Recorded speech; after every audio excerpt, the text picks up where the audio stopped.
Welcome to the Dear Young Married Couple podcast. Today I have with me Korena Hendryx, principal and parent, and she's here to share some back-to-school tips. For those of you who don't know, she's my sister. Yes, I know you can tell. And she is a biology teacher. She spent how many years in the public school system? 6. 6 years in the public school. Now it's been 3 years. In the private, yeah. Yep. Yeah. And she's a principal now of the private school, which is where my daughter goes and my son will go. And your daughter goes. Yes, starting this year, starting kindergarten. Now I get to know what it feels like to be the parent as well. Yep. So we'll see how that works out. So I think we're going to get really practical with you today, coming from a parent perspective and also coming from our parents did really well with back to school. And so we're going to share from our own experience as students. And then you'll definitely share as a teacher and principal some tips to keep in mind for young families headed back to school. Yeah, I'm excited. Yeah. Well, let's start with summer transition. All right. So what are some of the comments you hear from parents and students who like see you through the summer and they're like, school's starting in a couple weeks? Oh yeah, just last night, a parent, I saw them and they said 19 more days, and I'm like, I'm not counting that. I only count the countdown to when school ends. I'm like, but you're the parent, so I understand. That's great. Yeah, so yeah, they're counting down, but they're excited, and I think that there are definitely things that we can do to make the transition from summer to school a little bit more exciting and smooth for both parents and the kids. Yes. Okay, so let's start with what goes wrong for summer transition. Before we talk about what goes smoothly, what are the things that people do that really make it a rough transition? Yeah, I think what it is that they just don't realize like how big of a change it is from schedule-wise from summer to school. And even if you're one of those parents and families who, you know, has been keeping up with a schedule throughout the summer, that's awesome and that's great. And that's something that we practice as well, but that looks a lot different than your school schedule, even just changing of locations. Like you could be having the same times when you wake up and go to sleep. And, you know, you've got them doing, we call it fun work, but, you know, schoolwork or whatever, just to keep them in the mode throughout the summer. But really, it's so different for your child when they transition back to even locations. And even as a homeschooler, it just changes things. So I think knowing and expecting that things will be different and not just downplaying that. Good. Yeah. Good. So, I mean, people are listening and they hear you say, okay, you know, you might have the same wake up times and go to bed times, or you might have fun work going. And there are parents who are like, no, we didn't do that. And we did not do that fully either. We took a lot of vacations. I mean, yeah, as an educator, summer is the time where we go. Right. Because, you know, we got to stay home during the school year. Yeah. And so hint to folks.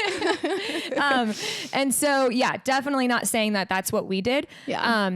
And even though, you know, we did try to keep that on her sticker chart, the fun work, you know, it just didn't happen. And so, even if you didn't, so even more so, you've got to change your schedule and change your mindset and your child's mindset around what to expect. Yes. Okay, so this is airing August 15th. There's a lot of people who are already back to school, but then there's a lot of people who are going back to school next week or even like right after Labor Day. So talk to them about the amount of time they should take to start shifting their schedule for the sleep schedule specifically. Yeah. You know what? And a lot of people think it's a little bit more drastic, but I would say even just a week before school starts, if you start that going to bed at a decent time, whatever that means for your family. But because you'll be waking up a lot earlier, I'm sure.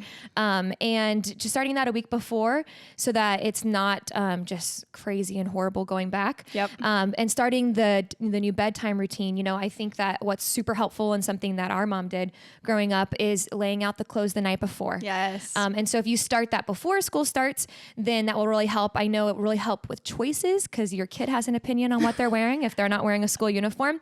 And so I know that's something that we plan on doing. We're going to start laying out the outfits the night before, getting the lunches prepped the night before. And actually just a really practical tip on that. what I really like is I have this person I follow on Instagram, but she came out with a schedule for food and lunches. Okay. Yeah, and it's called her handle is Kids Eat in Color. Oh yes, you told me about her. Yeah, so she's excellent. And so I have a food plan for her, and it's really awesome. It lays it out really nicely, and just makes the thinking part go away for me, and I don't have to think about. So yeah, share what is a food plan? Yeah, so I mean, she does breakfast, snack, lunch, snack, dinner. Whoa. So we're not doing all that. But what I like to take is the lunch part from it, the snacks and the lunch part from it. Okay. And it just helps me to remember to put in a variety of foods. Yep. Otherwise we get stuck on the same thing. Yes. And so it's really important though that our kids are eating that variety of foods. It really truly does make a difference in their brain power. Mm-hmm. And so in going back to school, they're going to be doing a lot of critical thinking. They're going to be doing a lot of analyzing and working with people, and they're going to need that brain power. Yeah. Even if we use energy even sitting here when you're using your brain.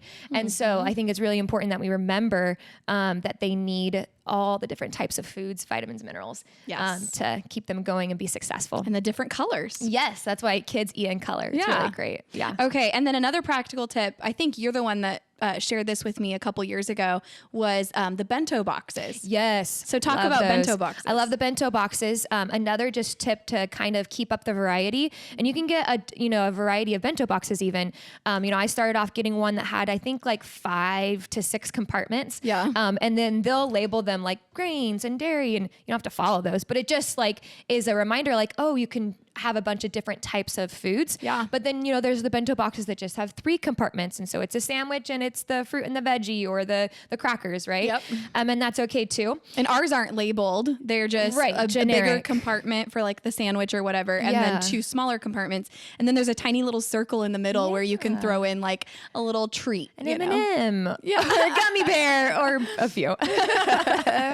Balance, right? Exactly. And what I like about the bento boxes too is that it eliminates the need for a ton of Ziploc bags. And the sandwiches and everything don't get smushed. Right. Yeah. And it's really, depending on the kind you get, you can find them on Amazon, but the seal works really nicely. Mm-hmm. So I love the bento boxes. We'll link in the show notes the ones that we have. Yeah. And then we'll link anything that Korena mentions, like the Kids Eat in Color. We'll put all that in the show notes. Yeah. Yeah. Because with our bento boxes, you can take the tray out, throw it right in the dishwasher. Yep. Really easy to clean. Don't throw the cover in the dishwasher. I did that and I ended up having to buy a new bento box. Rookie. So just the inside tray. Yeah. For sure. But super easy to clean. Also ice packs. Yeah. Ice packs. We'll put that in the link as well. Cause you can get some fun ones and change it up for your kid. Oh, love this one for lunches. The little, shape cutters. Yes. Yeah. That just helps them. Like we'll do cucumbers that way. We'll do a lot of different things. It just cut into cookie a tiny, cutters. Yeah. Cookie cutters to a tiny little flower, a little heart. The little like tiny forks that we put in, they look like animals and little creatures in their lunch. Just helps make lunch a little bit more fun and encourages them to eat the snacks we put in there. And it's like a little surprise and delight because they'll open it at school with all their friends, and they, especially when they're young, like they're not embarrassed by it. Right. And they'll see that, you cut their sandwich or their vegetable or fruit into a shape, and they get to be surprised and delighted by what shape you chose that day to surprise them with. One thing that our mom did and that we definitely continue to do. We're going to pause this interview because we have some very important information to give you right now. Here's the deal. You feel like there are invisible barriers that get in the way of enjoying deeper intimacy and better sex, and even just becoming good friends with your spouse. And that also makes you feel really alone, like you're not a team. And then obviously the adventure in your sex life is not in the cards for you. And then because the taboo is there, generally people don't know how to attack it. They don't know how to unpack it and achieve the deep levels of intimacy that are possible. And people think that time heals. Like if we just stay married, then time will heal everything and it'll get better. But it's false. Action over time heals. So you have to take action, guys. Yes. So if you want the sex that God actually wants for your marriage, come and visit us at the Adventure and Intimacy Retreat East, and we will show you the steps to take. Yes, you're going to be able to get away from the stressors of life and work and ministry and kiddos and deadlines. And really, this is a beautiful beach backdrop with so many opportunities to adventure. But most importantly, it's going to be a place for the two of you to cast vision and draw a map for what you want to accomplish as a couple in your marriage, in your sex life, in your ministry. Yeah, and it really is possible for you and your marriage. We've worked with literally thousands of couples, and we see their marriages change, and we know this can happen in your marriage. Yes, so come join us at our upcoming Adventure and Intimacy Retreat in Myrtle Beach. Just click the link in the bio or click the link in the show notes or wherever you're listening or watching, and you can register today. Yes, make it a priority. No one else is going to make it a priority for you. So go talk to your spouse and let's do this. One thing that our mom did and that we definitely continue to do is a note in the lunch. Yes. And I would like to say every day. Carissa's a little bit better at that than I am. But as long as you're getting in there once a week, it's a nice surprise. But just a little sticky note. It's not long. It's a sentence or two. Yep. And, it just says, hey, I'm really proud of the way you did blank yesterday. Yep. I think I saw one from you yesterday. You swam in the deep end. I'm so proud of you. Right? Yes. And just a little note. And it's like, a little touch from home. So it makes them smile. And even the older kids, they may act like they don't think they need that, but they do love that. Even if they hide it, they read it and they're thankful that you're connecting with them. Absolutely. So that's something that'll carry you K to 12. Yes. So keep putting those notes in their lunches. Definitely. Okay. So we're really, really practical. Hopefully people are digging this, how practical it is. Any other practical tips for summer transition into the school year? Yeah. So I think, I know everyone's probably heard this before, but creating that family schedule is really important because once you see it on paper I know we're big like tech fans and we put our calendar on our phones, but like for your child, in order to see something on paper, I think is really helpful. Yes. And so having a family calendar, and so that everyone can see what the schedule is going to look like, that's going to help you and your spouse know are you taking the kids to school? Are you picking them up? Right. Who's doing homework with them? So managing those expectations early on in a practical form of a calendar is really helpful. And even looking at it hour by hour, at least in those first couple weeks of school, so you can get that routine down, that will be super helpful. I like that. So the more minuscule part, the hour by hour for you and your spouse. But when it comes to the kids, especially young kids, having that visual of like counting how many more days until the such and such trip. Yes. Or until the test or whatever it is at school or out of school, having that visual helps. Yeah. Let me get principal really fast here for a minute. So a lot of, younger kids and their teachers will create calendars for them and they'll do the weekly schedule. And so you don't have to worry about that. And so I know that's popular, but as they get older, teachers start expecting that of their students. And so and I'm a middle school teacher. So around that middle school area is when we start expecting them to create their schedule. And so I beg of you, even if the teacher does not require a planner, please get your child a planner and help them start managing their time and their expectations early on. So whether they have a test or a homework assignment due, whatever that is, they need to have a planner and write it down. And so about what age would you say or grade that they need to start using a planner? Well, I think it really depends too on your child's teacher. So I think for us, we start seeing that around 6th grade is when they would start to have their own planner that they would write their assignments in. 4th and 5th grade, the teachers may still provide the sheets and expect them to write things in, maybe even 3rd grade as well. And I know like in the younger years, the teachers like modeling it on the board and the kids maybe writing it in or the teachers writing it in. But if you really keep that skill going into the middle and high school years, then that's just setting them up for success. And it's setting your family up for success because then you won't be frustrated as the parent. Hey, you have homework and you're a middle schooler and you're a high schooler. Maybe not your high schooler. I don't know. We'll be like, no. When in reality, but if they know that they're expected to write something in their planner and you're going to check it at home, and if they don't have homework, make them write no homework. Right? Okay. Because if you're checking that, then they will know they have to write something. I like that. That's Yeah. good. Are there any particular calendars or planners that you recommend? Really just go basic. It does Okay. not need to be complicated. One that shows, the weekly, has the monthly, but also has the weekly. So Monday, Tuesday, Wednesday, Thursday, Friday. Yeah. It does not have to be super fancy where they have each subject area, even though that is cool. But even if you just have the days of the week, you can write down the subject and the homework in it. Right. Okay. Yeah. Great.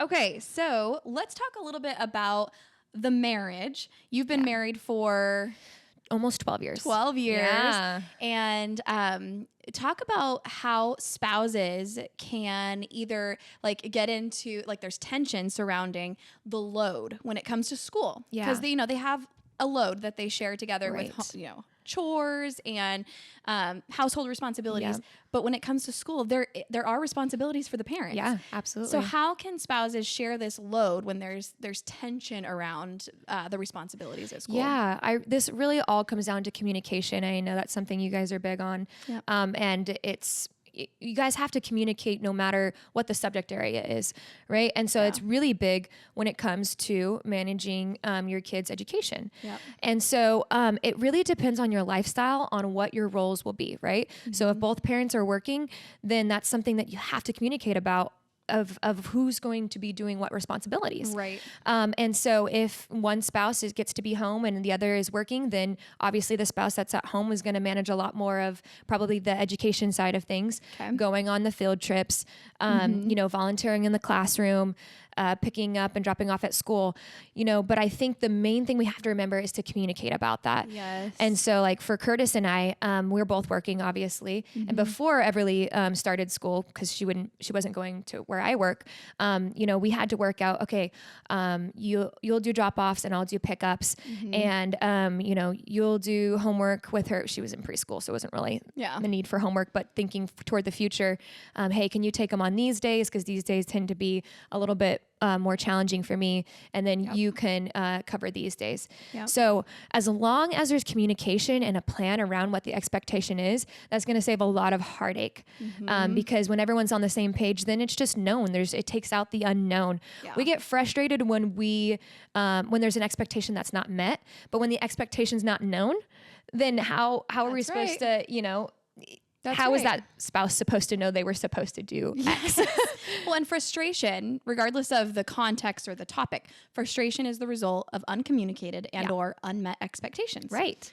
So there you go. If Yeah. you didn't even know that there was an expectation because it wasn't communicated. Yeah. So I would recommend that if the school's not already emailing both parents, that's something that you do. Even if one spouse is more heavily involved in the education, just being in the loop for the other spouse to know, like, oh, there's a concert on that date, Yes.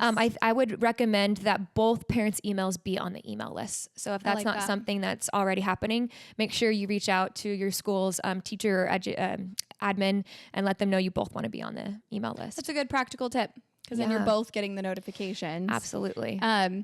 Something that helps us is whenever there are field trips, for instance, or even just responsibilities like the forms and the homework, we talk about, are our preferences, are we going to divvy this up according to preference or according to availability or skill? And skill and preference can overlap. But for instance, like last year, there were some field trips and I was like, man, I really want to go to that play, and then Adam was like, I really want to go to that SMUD museum. Yeah. And so we divvied that up based on preference.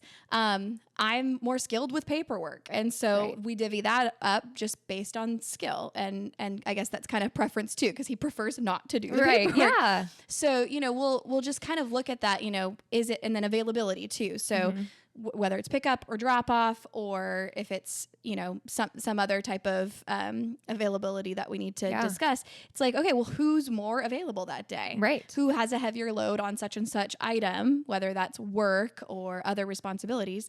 And then the other person is more available to do that. Yeah, that's task. perfect. Yeah, that's for us too. Curtis had worked in banking for 10 years. And so he does all of our bills and things like that. So he handled all of the monthly tuition payments and all of those things. So just working off skill set, that's excellent. Yes. Okay. So let's talk a little bit about some of the excuses you hear from parents My own excuses included. Just calling herself out. I know, huh? We are one of those who tend to travel through the school year and try to balance how often we take the kids with us or not. But talk about some of those excuses that you hear that really make the kiddos' education journey less successful. Yeah. So it's kids are all about routine, right? Yep. And that's why, we talked about the first part of this and creating that routine, and making the change a little bit before school starts so they can get used to the routine. So anytime you throw a wrench in routine, it tends to throw kids off, and that throws them off emotionally, and then, they're not going to perform as well. Yep. And so, we do hear all the excuses, and sometimes you just can't avoid them. They're not excuses, it's just real life. For sure. And we understand that. Yeah. But we'll hear everything from, like, oh, church went late last night, so us, we're going to get the kids late this morning. And I'm like, well, I was at church last night too, but I showed up for your kid this morning, so it's like. There are some dynamics when you're a principal of a church school, a private school that's at a church, and a lot of the kids go to that church. Yeah, absolutely. Yeah. So that's fun. But and even though that is tough, church will go late, and you don't want to take that away from your kid by leaving in the middle of an altar call. Right. But you do that.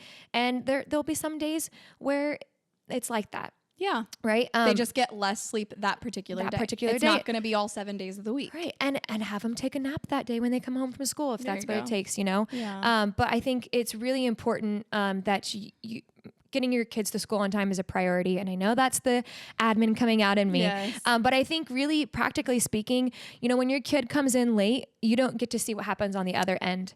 But what happens on the other end is, they disrupt the rest of the class. Yep. But they also, it's for them. They're like, okay, everyone else has started and now I'm behind. So it's a mindset for them as well. Right. They feel scattered. Yeah. Maybe even anxious. Exactly. Yeah. Right. And depending on, what it is that the teacher does in the first part of the day, they may miss out on a lot of things. It's, they're setting up their day for success. So maybe looking at what that day holds. And so for a lot of kids, that takes the mystery and the worry out of the rest of the day. And so if they miss that, then they missed that part, and they may be wondering what's going on. We have chapel right in the morning. Yep. So I think I know that's probably a bias on my part, but I think it's really, really important that you make that a priority for your kid. Yeah. Yeah. Well, and just the routine, you mentioned it earlier. So even for say homeschool kids, and so, they have somewhat of a routine set up, but perhaps it's not as structured as what would be in a public or private school setting. But could you speak to those parents who say oh, we're just going to shift things and, talk about the balance there? Yeah. I think even for homeschoolers, it's even more important that the kid knows what the routine is, because it's all about expectations, Yeah. And if they can expect that they know what's going on, then that will set them up for success. Sure. And so you may have a little bit more flexibility as a homeschooler, but I think that, you still need to keep as much to the routine as possible, because that will just really set the child's mind at ease. And you can set, as a homeschooler, you can set the routine for your family. Yeah. Even just thinking about my experience as a professor, I had a lot of people, the students were people in ministry. And so I know Sundays were a big day for them. Most of them were speaking, preaching, teaching, ministering. Yeah. And so instead of Sunday night, midnight deadlines, which most everyone else had, I shifted that to Monday night deadlines. That's perfect. Yeah. And so that's okay. Thinking of that in terms of homeschool, if you want to have a lighter day on Mondays or a late start Monday, late start Wednesday, because if you have church, or probably Thursday for most people, you have church Wednesday night. Yeah. Then that's okay. But as long as there's an expectation, so that your kiddo knows, okay, I know what to expect on late start Monday or late start Thursday. Yeah, absolutely. Yeah. Right. Just set that into the schedule. Yeah. Good. That's awesome. Any other excuses you hear? Oh, just, there was traffic. Love excuses, The roundabout. The roundabout is, there were rubber knuckers on the highway, so, all of those. And, they're just, leave earlier, do happen. Right? Yeah. Right. Yeah. Speaking to and myself. we know things we know things come up, so we're not unreasonable in knowing that happens. But also like just scheduling your vacations, because I'm not saying that you're not going to take a vacation in the school year, but we do have a lot of holidays in the school year, right? And I know everyone's vacationing around that time, but just think about your kid, because when you're gone for, let's say, a whole week in the middle of the school year, then they got to get caught up. The teacher has to get them caught up as well, so that puts more on the teacher. And so just think about how that will affect your child, and do your best to try to mitigate those things. Thank you for that. Welcome. As we speak, we're planning to have the kids out for a week in September while we do a Missions for Marriage retreat in Japan. And you know what? That's going to be a great experience for them. But knowing that, then maybe let's not schedule any more of those. Yes. So, and that's good. Like, so we came from, the first few years of them not being in a structured school setting, even though they had preschool, that was 2 days a week at first. And that, it didn't really matter if they missed. And so I think this was a transition for us. So I'll just be vulnerable here. And Adeline was in kindergarten last year. I really had to learn, and Adam and I are working together on shifting that expectation both for us and for the kids. So next year we've already made different plans, and our Missions for Marriage retreat is going to be in the summer. Look at that. Yeah. And so it's okay if you take a while to make those transitions in your mind and in your schedule, but keep those, I like how you said there are going to be consequences of those plans, and so make sure you're keeping that in mind. Absolutely. Yeah, absolutely. I like it. Okay. Last item before we close out, talk a little bit about how students and parents can maintain open communication throughout the school year, whether that's about practical things like homework or even the more emotional and social things like conversations that come up with friends. Absolutely. I think this is big, and this is something that you can do even before school starts. And if you've created a home and an environment where it is very open and communication is always happening, then this won't be a big change for you. Because, we try to take like car time, for example, that's open communication time. And so I think it's really important, and start talking about like, hey, in a couple weeks, you're going to start school, and you're going to meet some new friends, and you're going to be back together with some old friends. And this is what, what it might look like. So talk about what's going to be the same. We'll make breakfast in the morning. What's going to be different? And then you'll go to school and you'll have lunch with your friends, And so as younger kids, especially, like that's more of a conversation that, will be toward those younger ones. But even with the older ones, you're just talking about, hey, like, you're excited to see all your friends again. And, are you nervous about anything?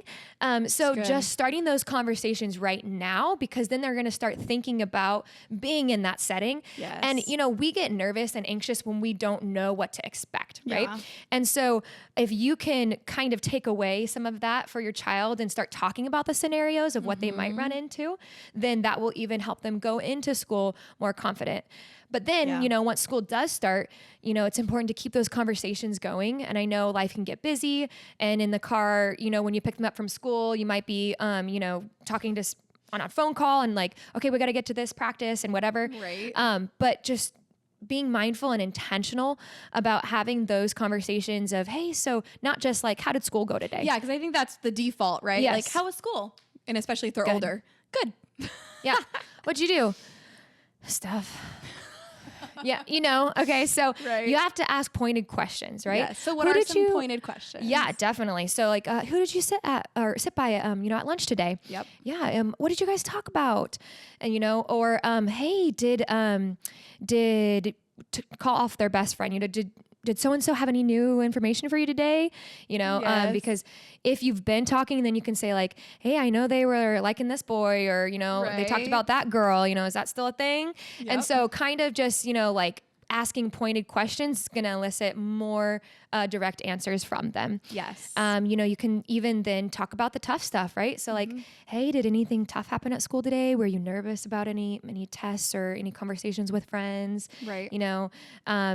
Just really trying to be open with them so that they can share all that they're experiencing, and you can help them through those things. So good. I love that. I think that's something that our parents were really good at. You know, when they picked us up, it was immediate like download of everything. And even like you mentioned, how they would ask things like, you know, oh, did that boy, you know, does he still like that girl or whatever? Yeah. Like, that's okay. That shows that you are an askable parent. You're the source. Yeah. And they can talk to you and ask you questions. And when they have a hard time or their friend has a hard time, they can talk to you. Yeah. And so don't shy away from some of the harder questions. Right. Because the more that you ask those questions, the more they realize they can come to you with anything. And so then you won't have to pry information out of them. They're just going to give it to you openly and willingly. Yep. Yeah. They'll get in the car and they'll be like, oh my goodness, in class today and in science, we talked about this. Can you believe that?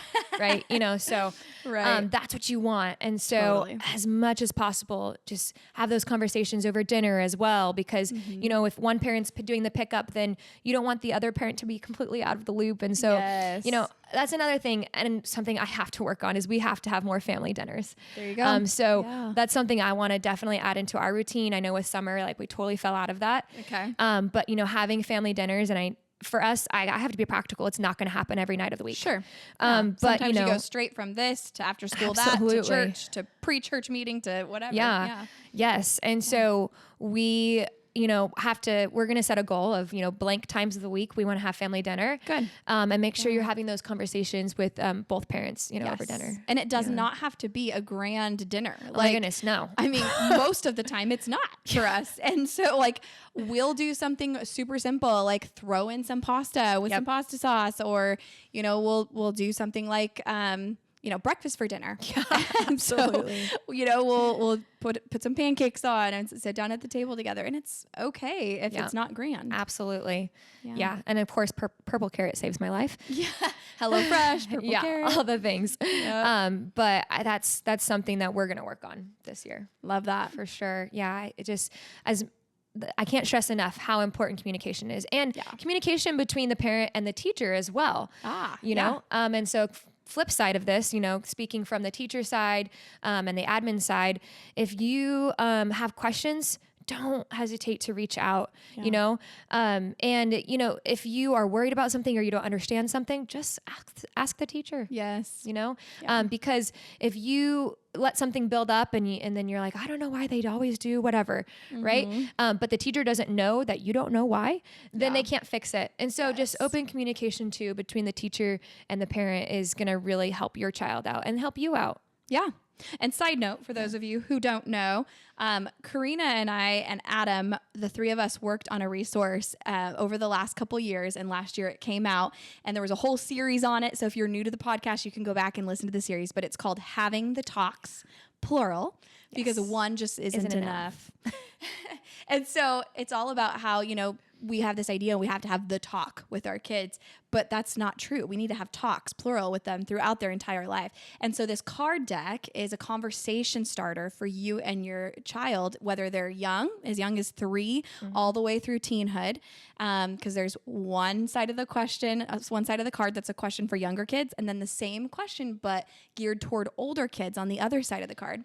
And it covers everything. Talk about all the topics it covers. Yeah, I mean, we kick it off with identity. Do you know who you are? Do you know what you're founded in? Yeah. You know, so we start off strong there, and that's really important that you start having those conversations early and often with your child, because as they go into school, and it doesn't matter whether it's private, Christian school, public school, you know, they will be tested on who they are. Yes. You know, and if they are not for sure of where they're founded, you know, that I'm a child of God, they're going to be confused. Yeah. And or so, think of their, you know, sexual attractions as their identity. Right. Which that's what the world would tell them.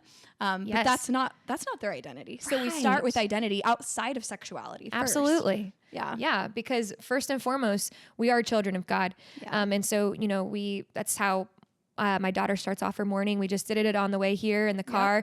Well, we call it the breakfast benediction. Yes. And, you know, she quotes that. But in that, she says, I'm a child of God. It's who I am. No one can take it from me.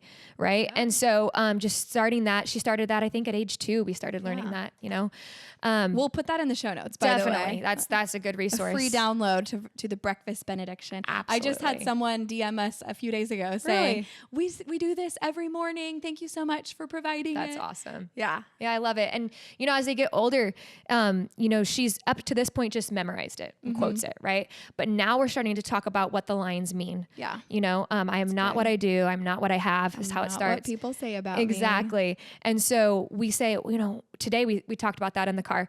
What does that mean? And she's 5. So there's not like a great understanding, but, we kind of had that small conversation of, when you start school and, people start talking to you and, and they talk about your family, they talk about who you are, whatever.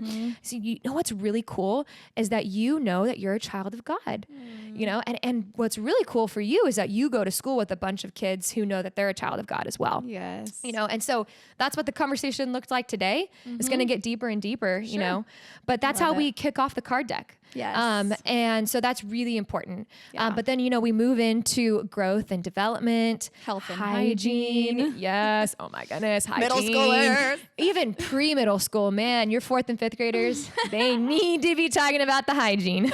Yes. Yes. So we do that. Conception. Birth. And then, as they get older, marriage and dating as well. Yep. Yeah. Yeah. And then, we finish that off when things don't go as God planned, because those conversations are important to happen too. Yes. And so for those of you also who don't know, we have another couple of stages to this project coming. Korena is working on, and by the way, she was a sex ed teacher in the public school system and still teaches sex ed in the private school as in their biology unit in science. And she is writing a curriculum that can be used for schools, church schools, home schools, public schools, if they allow it, not here in California. But it is a biblically based and scientifically sound curriculum. Yeah. So we, have been working on that. And what we're working on right now is how to differentiate what we have originally is geared this toward that middle school age group, right? But we want to be able to start talking about some of these things early on. And so shifting that to, okay, how would we take this approach to that younger age group? Yes. So that's what we're working on right now. And then we're also working on a parent guide. So each of the questions in the deck have an answer and that you can kind of sample beforehand before asking that question to your kiddo. And so that's going to be in the parent guide. A lot of those answers are already written. And if you're on that mailing list, you're getting those answers in your email. So we'll drop that in the show notes too. So if you're not on that already, you can get an answer once every week or two. There's like another answer that comes for card number, whatever. And we give little stories of our kiddos and things that they're talking about and how we're navigating that as parents. Yeah. What's really cool about the card deck too is that some of the cards, if we didn't feel like there was a good way to ask the question toward a younger child or toward an older child, we'll have a generic, what do you want to ask me about today? Yep. So the flip question is important as well. And not only should we be asking our kids questions, but let them ask you questions as well, Yes. So what do you want to ask me about? And, sometimes they'll just say like, well, what'd you have at breakfast? What'd you have for lunch? Yeah. But sometimes they may get deep and they'll, start thinking about something they had a question about at school that day. And, they'll ask something super scientific and I'm like, let's ask Aunt Rena. Exactly. Awesome. Any other items that you want to add for back to school before we close out the episode? It's an exciting time for your child, and it should be for you as well. So as much as possible, make it an exciting thing, and go into it with confidence. The more confident you are, the more confident they're going to be, and then instill that into your child, and that's going to just set them up for success. Love it. Yeah. All right. So we're going to rewind back to your first year or two of marriage. This is completely outside of back to school. We're going to ask you the question we ask everybody, and that is, what advice do you wish you would have received? And fill in the blank, dear young married couple. Yeah, you said it's unrelated, but I think what is a common thread that we've kind of talked about in this podcast, but I wish I would have known early on, is that communication is key. Yep. And I guess I probably heard that, but really truly know what that means and what that looks like practically, to have conversations, pointed conversations with your spouse, and talking about the hard things, the fun things, because that's really just how you get to know them. And you think you know them going into marriage, but there's so much more to know.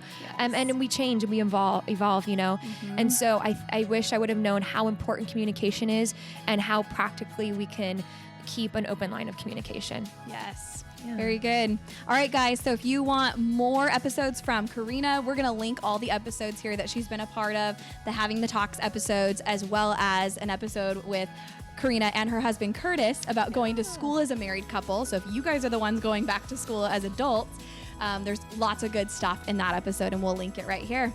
Have a good one. We'll see you next week. Thanks, sis. Yeah. That was fun. That was a good reminder for me. Oh, let's turn the music off. Turn off the music. Got it. Stopping both speakers.